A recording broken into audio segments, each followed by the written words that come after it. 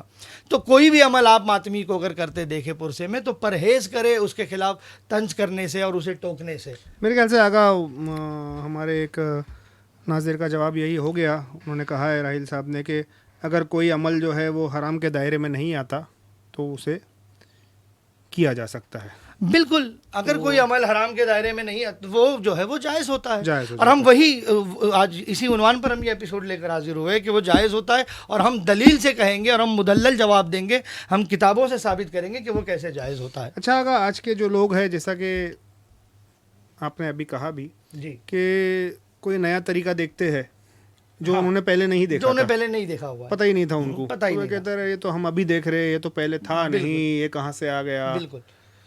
تو ان کے بارے میں بہرحال آپ نے جواب تو دے ہی دیا. نہیں, ہم اس پر آگے گفتگو کر رہے تھے, ہم اس پہ آگے بتاتے. تو جب آپ ایسا کوئی عمل دیکھے تو اس عمل کو دیکھنے کے بعد ہمیں چاہیے. اچھا عباس صاحب, ہم آپ سے سوال کرتے ہیں. جی, ہم آپ سے سوال کرتے ہیں. آپ ایک ماتمی انجمن میں گئے, جی ٹھیک ہے, آپ پہلی بار اس ماتمی انجمن کے ساتھ ماتم کر رہے ہیں, آپ نے دیکھا کہ وہ کسی ایسے طریقے سے ماتم کر رہے ہیں کہ جو آپ نے پہلے کبھی نہیں دیکھا, مگر اس طریقے ماتم کو دیکھ کر آپ غمگین ہو گئے, آپ غم میں ڈوب گئے, آپ کا سوگ جو ہے وہ اور بڑھ گیا, تو آپ کا جی اس وقت کیا چاہے گا؟ آپ بھی ویسے ماتم کریں بالکل, یا آپ انہیں طنز کریں؟ نہیں, ہم چاہیں گے, ہر چاہیں گا کہ ہم اسی طریقے سے ماتم کریں. بالکل سامنے کا جواب ہے ناظرین. تو جب کب ہم اس طرح سے اگر کچھ دیکھیں اور اگر ہمارے دل میں غم بڑھ جاتا ہے, سوگ بڑھ جاتا ہے, تو ہم یہی چاہیں گے کہ ہم بھی ویسا ماتم کریں, ہم بھی ویسا پرسہ پیش کرنے کی کوشش کریں. یہ نہیں ہوگا اگر, اچھا یہ کب ہوگا کہ ہم طنز کریں گے؟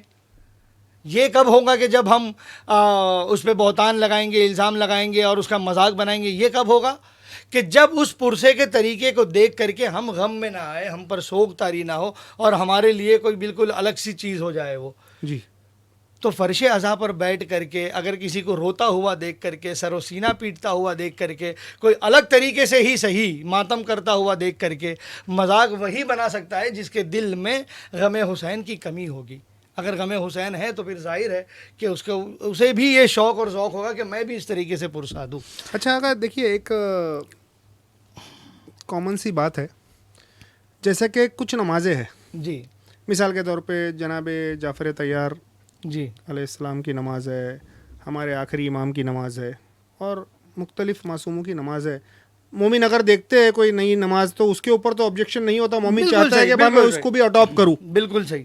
اس کو ہم تو یہ نہیں کہتے, لوگ اعتراض تو نہیں کرتے آپ آج تک تو دیکھی نہیں تھی, یہ کہاں سے یہاں پر یہ ہو جاتا ہے نا کہ بھائی مگر وہ نماز مفاتی میں ہے, وہ نمازیں وہاں پر ہے, وہ نمازیں یہاں پر ہے, تو ہم بھی بتاتے ہیں کہ یہ جو عزاداری ہے یہ کہاں پر ہے. جی جی جی جی جی یہ ابھی ہم بتانے جا رہے ہیں. ایک طرف سے جو ہے وہ عباس اجانی صاحب یہاں پر بنفس نفیس سوالات, اور ہمارے دوسرے ہوسٹ جو ٹیم ولایت میڈیا, ٹیم چینل ولایت کے ایک بہت ہی اہم رکن ہے راحیل اجانی صاحب, وہ کمنٹس میں سوالات کر رہے ہیں. تو بہرحال ہم ان کا بھی سوال لے لیتے ہیں. کہہ رہے کہ یہ کہا جاتا ہے کہ کیا اس طرح کا گریہ ماتم معصومین نے کیا تھا, اس کے بارے میں آپ کیا فرمائیں گے؟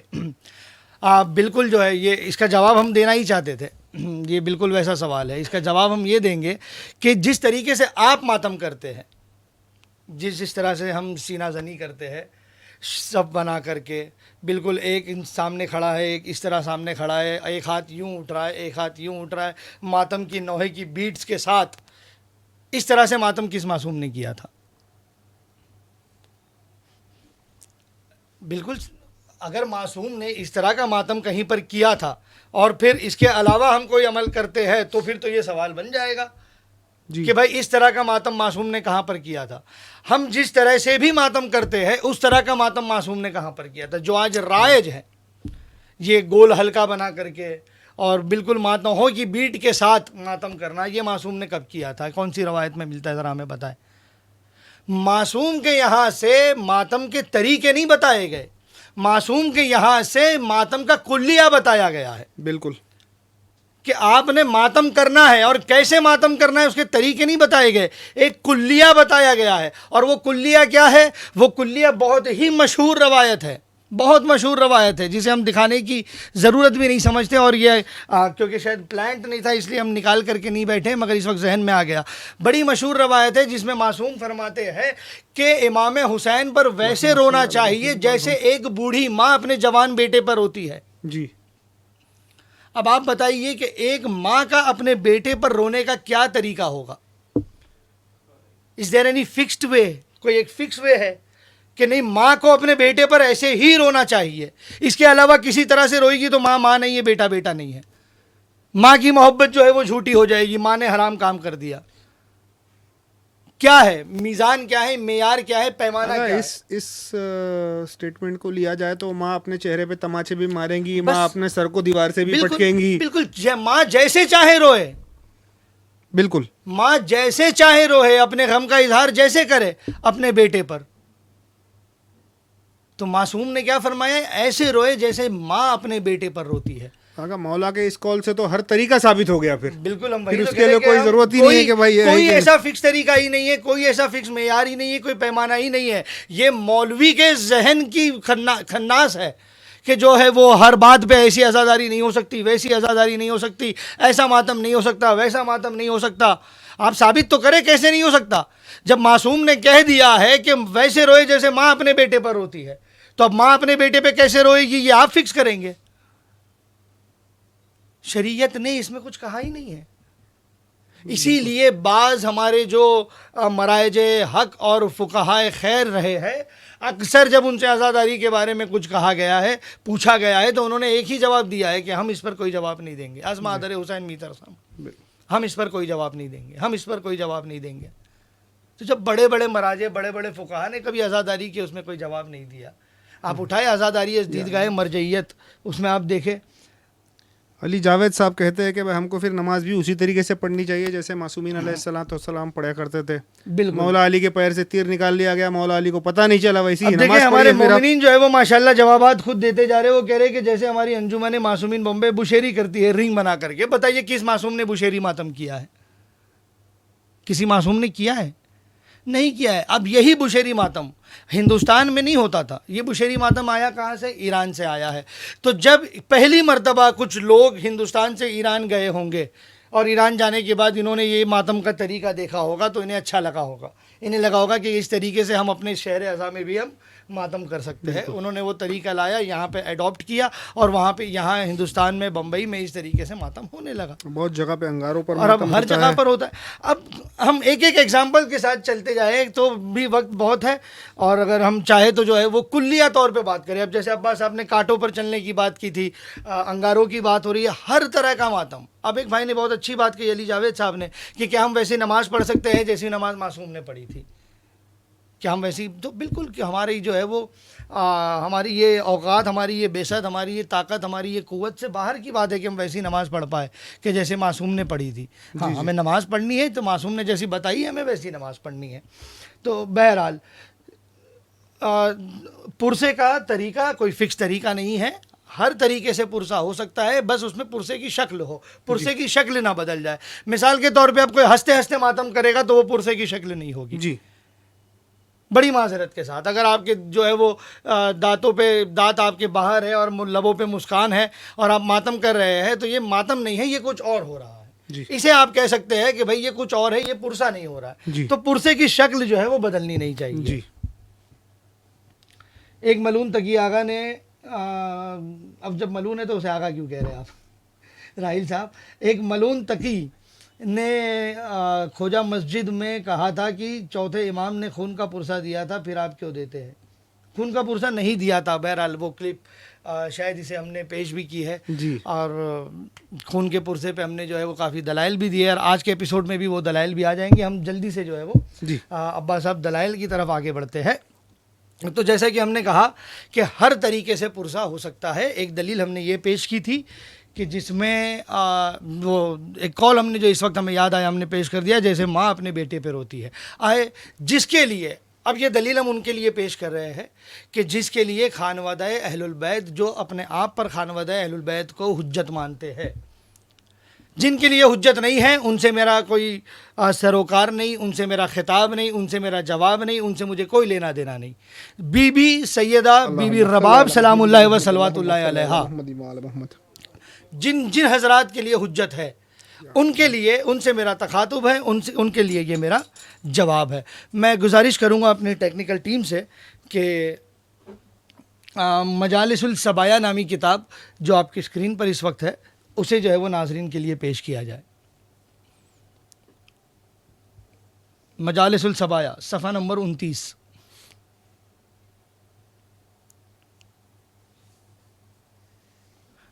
PDF میں. جی بالکل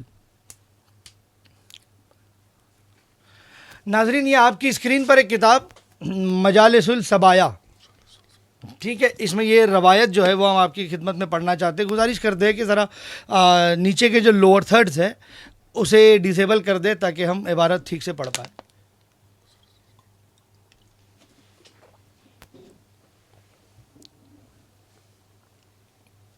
جی اسکرین پہ مجالس الصبایا صفحہ نمبر 29.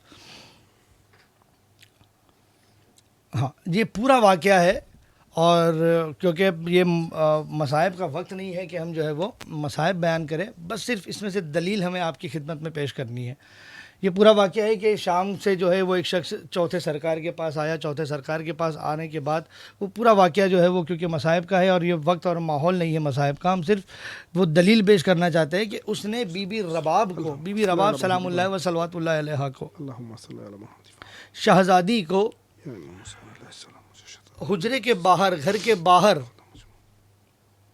بغیر سائے کے بیٹھے ہوئے دیکھا. اور جب بغیر سائے کے بیٹھے ہوئے دیکھا تو اس نے چوتھے امام سے کہا. خیر میں پھر جو ہے وہ بات پوری مصائب کی رخ پہ جا رہی ہے، مجھے صرف دلیل دینا ہے، اور دلیل آپ کو یہاں سے صرف یہی دینی ہے. یہ دیکھیں آپ، تقف علی الرعاسہ تقول لها الرباب قوم علی حرارت شمس، جو ہے وہ سورج کی گرمی میں بی بی بیٹھی ہوئی تھی. اور پھر امام نے جو ہے وہ اسے کیا جواب دیے وہ کسی دن مجلس میں مصائب میں پڑھیں گے. مگر یہاں پر اس روایت میں صرف آپ یہ سمجھ لیں کہ بی بی رباب جو ہے وہ کربلا کے بعد اپنے گھر میں کبھی نہ بیٹھی، بلکہ صرف بغیر سائے کے دھوپ میں بیٹھی رہی.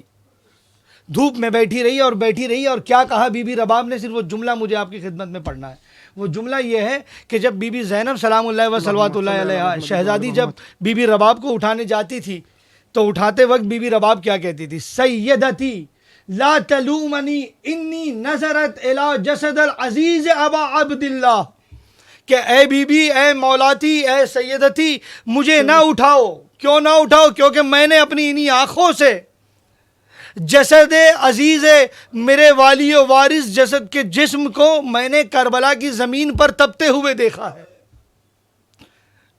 میں نے انہی آنکھوں سے دیکھا ہے، تو اب مجھے اس گرمی میں رہنے دو، مجھے اس گرمی سے نہ اٹھاؤ. اور پھر روایت کہتی ہے کہ بی بی ام رباب سلام اللہ و صلوات اللہ علیہا اسی طرح سے دنیا سے جو ہے وہ پردہ کر گئی. اپنی پوری زندگی کربلا کے بعد بی بی نے ایسے گزاری. اب آپ بتائیں یہ پرسے کا طریقہ ہے یا نہیں ہے؟ اب اگر کوئی عزادار اس طرح سے پرسہ دے تو کس میں ہمت ہے جو اسے منع کر پائے؟ کسی کے دماغ پہ بات چڑھ جائے کہ نہیں اب میں نے بھی اسی طرح سے پرسہ دینا ہے، تو یہ بھی تو ایک پرسے کا طریقہ ہے. اہل بیت اطہار کے گھر میں ہی آپ کو بہت سے الگ الگ طریقے مل جائیں گے پرسے کے. چوتھے امام نے اپنے طریقے سے پرسا دیا اور اپنی پوری زندگی پرسا دیتے رہے, آنکھوں سے جو ہے وہ خون بہا بہا کر. بی بی رباب جو ہے وہ دھوپ میں بیٹھ کر کے پرسا دیتی رہی. یہ اپنے آپ میں پرسے کا ایک طریقہ ہے. پرسے کا طریقہ شدت, غم کی شدت اور کیفیت میں آنا, اپنے پر جو ہے وہ غم کی کیفیت طاری کرنا, رونا, غم زدہ ہونا, یہ بھی ایک طریقہ ہے. تو ٹھیک اسی طرح سے جیسے عباس صاحب نے کہا کچھ لوگ کانٹے بچھاتے ہیں اور اس پہ چلتے ہیں, تو یہ بھی پرسے کا ایک طریقہ ہے. اب اس طریقے میں اور بی بی رباب نے جس طرح سے پرسا دیا تھا, ان دونوں میں کیا فرق ہے؟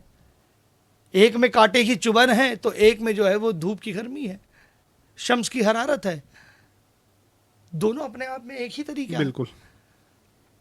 پرسے کے آپ اس کے ساتھ آپ پرسے کے دیگر چاہے آپ وہ طریقے آپ اس کے ساتھ ملا لیں, اس سے تو کم ہی ہوگا. اس پرسے سے زیادہ سخت طریقہ کوئی اور نہیں ہوگا جو ہم اور آپ طریقہ پرسا جس طرح سے ہم دیتے ہیں.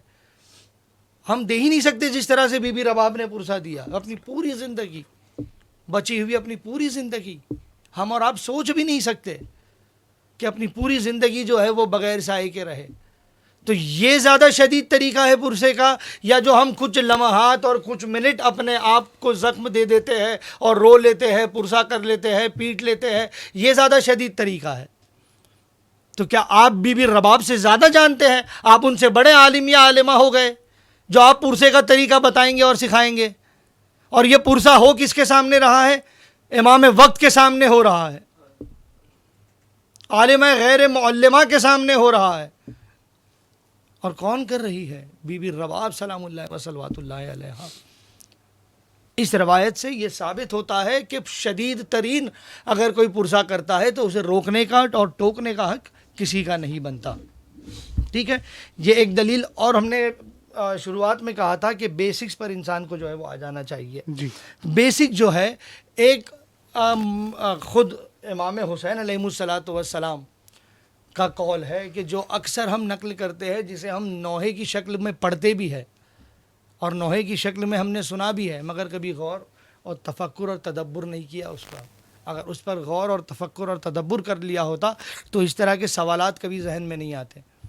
آئے میں معصوم کا آپ کی خدمت میں مولا امام حسن, مولا امام حسین علیہ الصلوۃ والسلام کا وہ قول آپ کی خدمت میں پیش کرتا ہوں. یہ آئے آپ کی اسکرین پر اس وقت مستدرک الوسائل.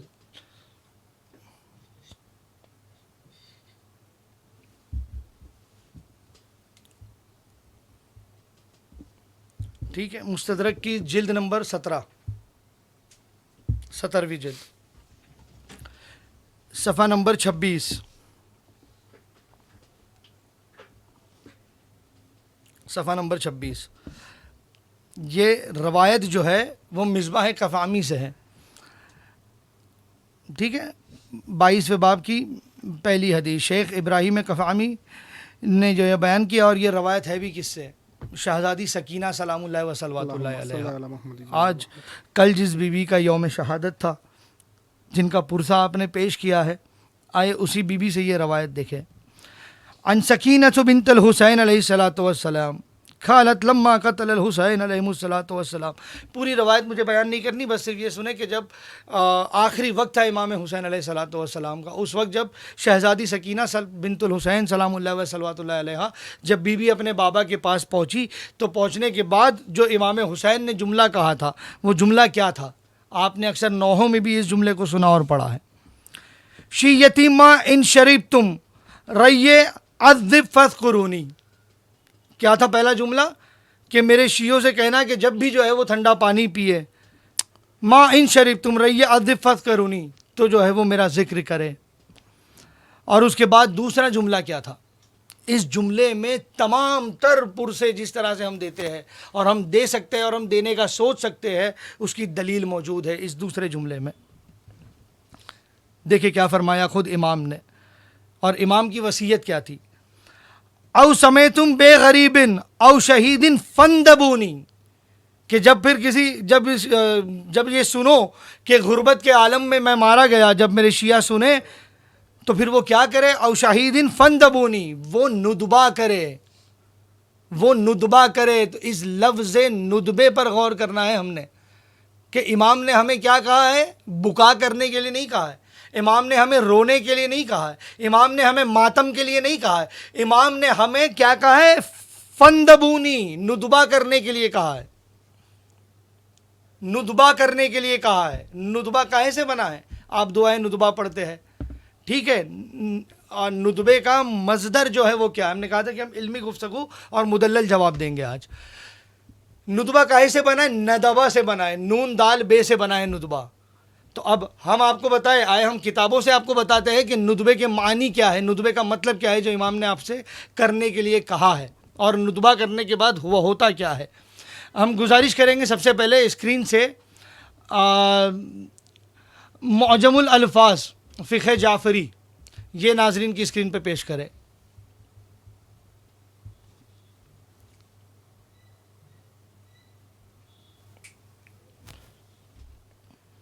جی تھوڑا سا یہ لوور تھرڈس کو پھر سے ہٹا دے.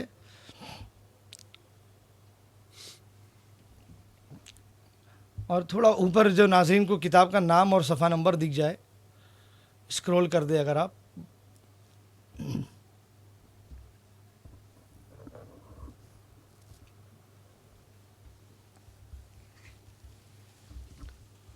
جی یہ دیکھیں ناظرین، یہ کہاں سے ہم پیش کر رہے ہیں. معجم الالفاظ الفقہ جعفریہ، فقہ جعفریہ میں الفاظ کے جو معنی ہے اس کا جو معجم ہے، صفحہ نمبر 423. ٹھیک ہے، اسکرول کر کے تھوڑا سا نیچے آ جائے. اب یہ ندبہ کے جو معنی ہے بہت سارے، ایک معنی نہیں ہے ندبہ کے، ندبہ کے بہت سارے معنی ہیں، اور وہ سارے آپ دیکھیں یہاں پر نیچے سے. اگر آپ کی اسکرین پر پورا صفحہ آ رہا ہے تو نیچے سے ساتویں سطح نیچے سے، ٹھیک ہے، آپ دیکھیں گے الف لام نون دال بے الندب، یہ مصدر ہے جہاں پہ اسکرول ہے. جی یہ ہائی لائٹ ہو گیا، اسے آپ پڑھیں. الاثار الجرع فی البدن بعد البریہ. اللہ اکبر. ندبہ کسے کہیں گے؟ ندبہ اسے کہیں گے الاثار الجرع. آپ جا کے گوگل کر لے جرح کے معنی کیا ہے، یا کسی اپنے پسندیدہ عالم سے پوچھ لے الجرح کے کیا معنی ہے. الاثار یعنی جو آثار رہ جاتے ہیں زخموں کے بدن پر بعد ٹھیک ہونے کے. تو یہ جو ماتمی کے سینوں پر بلیڈ کے نشان ہوتے ہیں، یہ جو ماتمی کے سر پر کمے کے نشان ہوتے ہیں، یہ جو ماتمی کی پشت پر زنجیر کے نشان ہوتے ہیں، اسے کہتے ہیں ندبہ. اور امام حسین نے کیا کہا ہے آپ کو کرنے کے لیے؟ او شہید فندبونی، کہ جب شہادت کی خبر سنو اور اس کے بارے میں پتہ چلے تو کیا کرو؟ فندبونی، ندبہ کرو. ندبہ کہتے کسے ہے؟ ندبہ ان زخموں کو کہتے ہیں، زخموں کے ان نشان کو کہتے ہیں کہ جو ٹھیک ہونے کے بعد رہ جاتے ہیں. امام نے یہ ندبہ کرنے کا حکم دیا ہے. یہ ایک معنی. آئے میں اور معنی آپ کو بتاؤں ندبہ کے، پھر جو ہے وہ وہی اسکرین پیش کرے المعجم سے، المعجم الالفاظ فقہ جعفریہ سے. ٹھیک اس کے نیچے اور ایک معنی جو تے کے ساتھ ندبہ لکھا ہوا ہے، ٹھیک ہے، الاثار الجرع. الاثار الجرع پھر جو ہے آثار الجرع یعنی زخم کے آثار، زخم کے آثار کو ندبہ کہتے ہیں. اب یہ ایک جگہ سے ہم نے بتایا. آئے آپ کی خدمت میں اب ہم پیش کریں دوسری کتاب. یہاں اسکرین پر دوسرا کیمرہ جو ہے وہ لے لیجئے. لسان العرب